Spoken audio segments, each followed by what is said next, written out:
Hello and welcome to Stories Made Simple, where we bring you tales from around the world, retold in a way that's easy to follow and enjoyable to listen.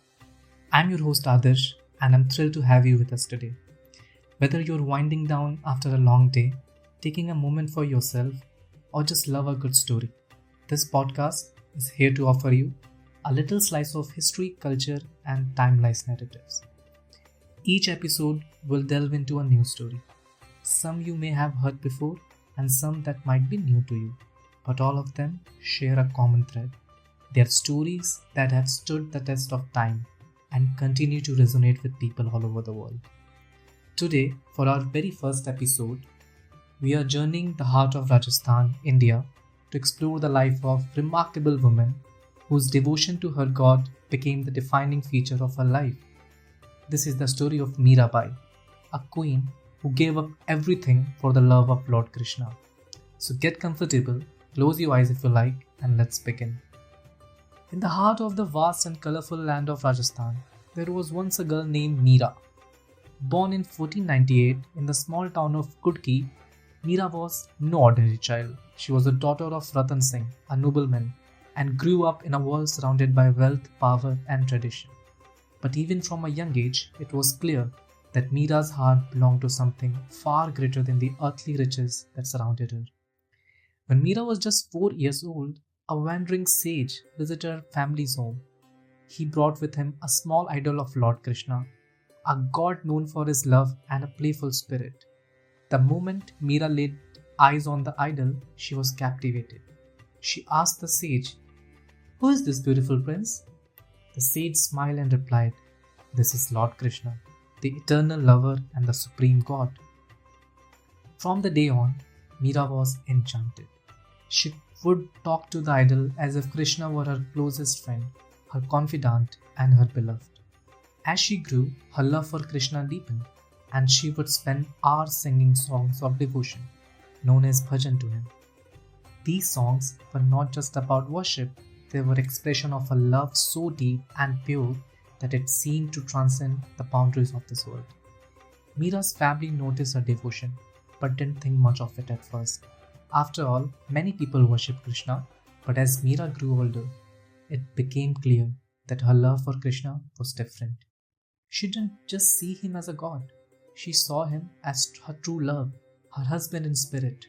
As Meera reached marriageable age, her family arranged for her to marry Bhojraj, the crown prince of Mewar, one of the most powerful kingdoms in Rajasthan. Bhojraj was a brave and a noble prince, known for his skills in battle and his leadership qualities.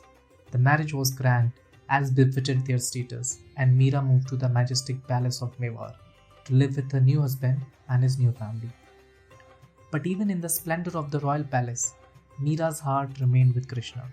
She continued to sing her bhajans, her voice filling the palace halls with melodies of love and devotion. She treated the ideal Krishna as her husband, much to the confusion and sometimes frustration of those around her. Bhojraj admired Meera for her beauty, grace, and unwavering faith, but he couldn't understand why she would dedicate herself so fully to a god. He tried to win her affection, but Meera's heart was already given away. This created a distance between them. Though Bhojraj still cared for her deeply, as time passed, Meera's devotion to Krishna became more intense. She would spend her days in prayer and singing, often neglecting the duties expected of a queen. This did not go unnoticed by her in-laws, who began to see her as a problem. In their eyes, Meera's behavior was unbecoming of a royal and threatened the honor of the family. The royal court started to pressure Meera to give up her devotion and conform to the expectations of a queen. But Meera was unyielding. She believed that Krishna was a true husband and nothing could change her mind. The more they pressured her, the more determined she became, and her songs grew even more passionate, filled with longing and love for Krishna. As Meera's fame as a devotee of Krishna spread, people from all over the region came to hear her sing and to see the saintly queen who had given her heart to a god. This only increased the displeasure of her in-laws, who feared that her influence might lead others to question their authority.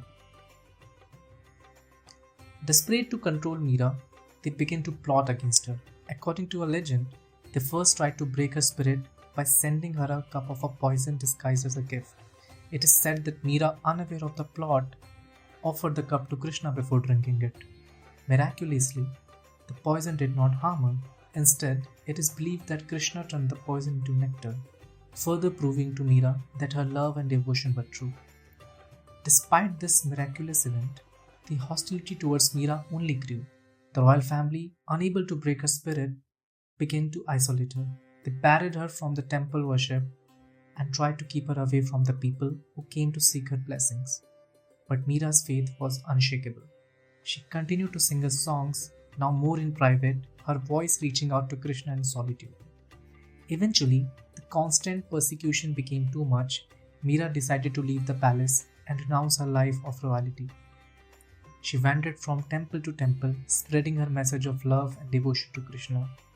Wherever she sent, people were drawn to her, touched by the purity of her heart and the sincerity of her devotion. Meera's final journey took her to Dwarka, a holy city believed to the home of Lord Krishna.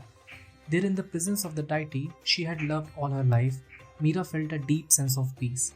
It is said that she sang one last bhajan, pouring out her soul in final act of devotion. As the story goes, the idol of Krishna opened its arm, and Meera, in the state of divine ecstasy, walked into the embrace of her beloved. The next morning, when the priest came to the temple, they found Meera's lifeless body lying at Krishna's feet and a serene smile on her face. Meera's body life ended in the same way it had been lived, in complete devotion to Krishna. Her story has been passed down through generations, a testament to the power of faith and the purity of love. Even today, her bhajans are sung across India, keeping her memory and devotions alive. And so, dear listener, this is the story of Meerabai, a queen who gave up everything for her love, a story of courage, devotion, and the eternal bond between a devotee and the divine. Thank you for joining me on this journey into the past. I hope you found Meerabai's story as inspiring and moving as I do. Until next time, keep the stories alive in your heart and let them guide you in your journey. Good night and sweet dreams.